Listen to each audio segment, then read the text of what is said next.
All right, guys, I'm back from arbor school. I want to get cracking down on this. I got the front end I want to level out, so we're going to take a few inches out of the forks. For me, this is probably one of the most tedious jobs. I hate doing it. You know what? That's not even fair to say. It's not that I hate doing it. It's just I do it the same way every time. Sometimes I only take, inch out. Sometimes I've taken up to 4 inches out, but I mean, it's done the same way every single time. I cut a few inches off the spring and I add a few inches of spacer in the dampener on the bottom side, and it just gets old, but I mean, it's got to be done. The bike looks really good when it is done, and I'm more satisfied after the fact, but doing it, like I said, it's just a tedious job. So I will do a breakdown of how I do this, and we'll start with getting the forks out of the bike. Well, as promised, I'm gonna try to do a complete breakdown. We got a 6 mil for the lower pinch bolt, 19 mil on the axle.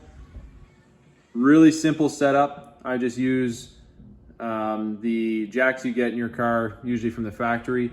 Put one on each frame, get it up just high enough you can spin the front tire. That's all you need for clearance. I'll remove this pinch bolt. I'll remove the axle. Front tire slides right off. Then you've got 2 pinch bolts on the lower triple, pinch bolt on the top triple. I've already removed these because I had taken off the upper shrouds already once before, but in normal instance you would loosen both, the bottom and then the one on the top on both sides.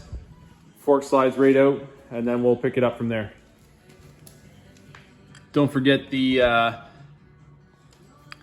got the 4 12 mil bolts holding the calipers onto the forks. There's 2 on each side, so that's, like I said, total of 4. Good practice just to keep some tension off the brake lines. Use anything. I mean, you can use fishing line, you can use wire, bungees, tape even if you gotta. Just tape them up, like I said, keep the stress off the cables. And then from there, we've got all the pinch bolts loose, and it's that easy, folks. Slide them right out. Get some loving on this one. They pop right out. Now to start tearing into them. Get yourself a drain pan out and kind of make a nice clean spot on your workbench. I mean, it's nothing beautiful, but I have my shirt here, so when I start pulling the spring and all the oiled parts out of the shock, I'm going to set them on there so I kind of keep things in order and off the ground. Some people are going to kill me for this. This is a metric bolt, or this is a metric nut, but I don't have one in my impact set big enough. So 7/8 fits like almost perfect. So 7/8 if you need it. We'll throw it on there and we'll take this off first. All right, so we got it off. Just to show you here, that's the top side.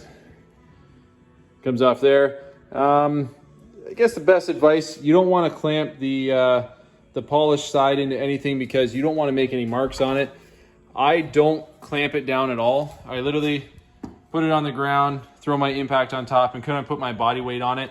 There's a little bit of spring in this when you are taking it out, but nothing that is gonna, knock your teeth out. Definitely keep some safety glasses on or something for your first time, just so you get used to it. But right after you do that, give her a flip upside down. You got a whole bunch that comes out of there. Just know that spacer goes on top of the spring before your tube, but we'll go back into a rebuild after we get all this drained out. All right, guys, while it's upside down, you have a hex bolt in the bottom side, and that holds your dampener rod into the fork. It is a 8 mil hex, and all I did was take a Allen key and cut the right angle off it, and then being an 8 mil socket fits right over it. I throw my impact on here. You can do this, I'm gonna say 3 ways with success. The first way, I always take the top spring apart, so most of the fluid's drained out. and then I throw my impact on here, and 9 times out of 10, it runs that bolt out no problem.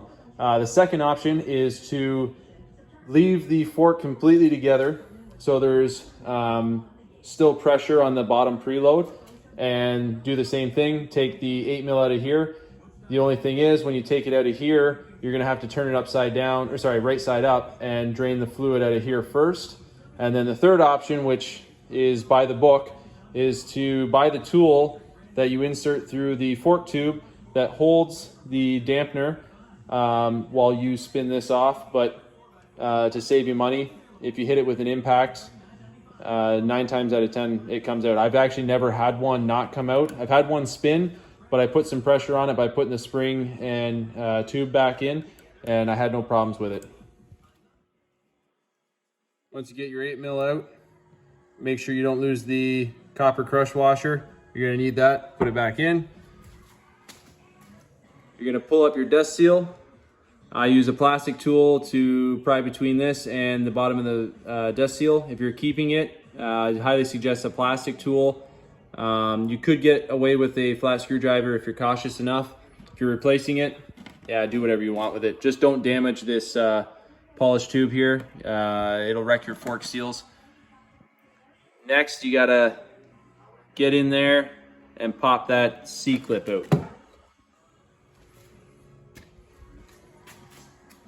And that's that seat clip I was telling you about. Sits right in there. I just use a flat screwdriver to slowly pry at the edges, and it pops right out. All right, and with a couple good pulls, you pull the fork right out of the lower, and then you can take your dampener rod, pop everything out, make sure you keep everything in order. This is where we're gonna be adding the spacer. We'll end up sliding this spring down and adding a spacer right in there. I'll get more with the measurements as soon as I get it cut. All right, made some spacers at a pipe. This is 1 inch diameter, and I cut it at 2.5 inches total length. Use the 1 inch diameter so that way it seats nicely on the dampener rod, and the spring doesn't go back over top of it or in through the center of it. It sits nice on the edge of it here. So from there, you're gonna take your top side. Generally, I know the V-Star 650s are, I believe, the same amount of coil. They don't have any progressive coils near the bottom like the 1100 does, but you wanna take the top side, which is the bigger spaced coils, and you wanna cut generally the same amount as you're adding into the dampener. So like I said, 2.5, we're gonna measure 2.5 and cut it out. If you want a bit of a tighter travel, making a 2.5 dampener, you'd cut 2 inches, or you can make a 3-inch dampener and cut 2 inches. It just stiffens the front end up a bit. If you cut it even, it kind of keeps the same flow as the bike had before. It's just you get lower seat height. All right, so this is a extra little tidbit here. Found my stand, so I'm able to shoot this. This is a collar that you're gonna pull out when you take the down tube out. Slides in here, and this is where having the 1.5 inch PVC, cut a slit in it so it fits in there, and you're going to use rubber mallet to tap in the top to seat that collar in there, and then again you're also going to use it to seat your fork seal.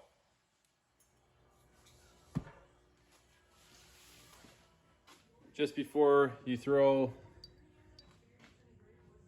the last tube in there and throw your cap back on, make sure you get some oil in there. I'm going to be putting Bel-Ray 20 weight. Being a shortened fork, I run a heavier weight to kind of make up for some of the rebound missing out of there now. But I run about 450 to 475 cc, or 450 to 475 milliliters. So easy to measure out. Bottles come nice and labeled, but super simple. Just pour it right in the top here and you're good to go. There you go, guys. Front end's back on. Man, does it look good. Way lower. These shrouds actually sat just above the top of the front tire, and now we're below the sidewall line. So I've got about an inch I can eat up there to match the sidewall line, which is where I wanted it. Give me some more space in between that and the fender mount. So I think we're gonna tackle getting the rear fender done and getting all the paint stripped off all the metal here. I've had a lot of requests to do the foot clutch and jockey shift on this bike, so it's in the works right now. I'm just designing some things. Life's busy, everybody knows how that is. Figured something out though on this. If you guys don't want to rip into this front end and lower it like I did, you can cheat a little bit. I found a way to eat up some space. These are V-Star 650 lower shrouds. They're direct bolt on, and they are about 2 inches longer. So if you didn't want to rip in and lower this the way I did it, you could easily swap these out and eat up some of that space to give it that lowered look without actually losing any suspension. But I'm gonna wrap it up for tonight, I think. Head inside, I got lots of stuff I gotta plan out for this thing. Thanks for joining, guys.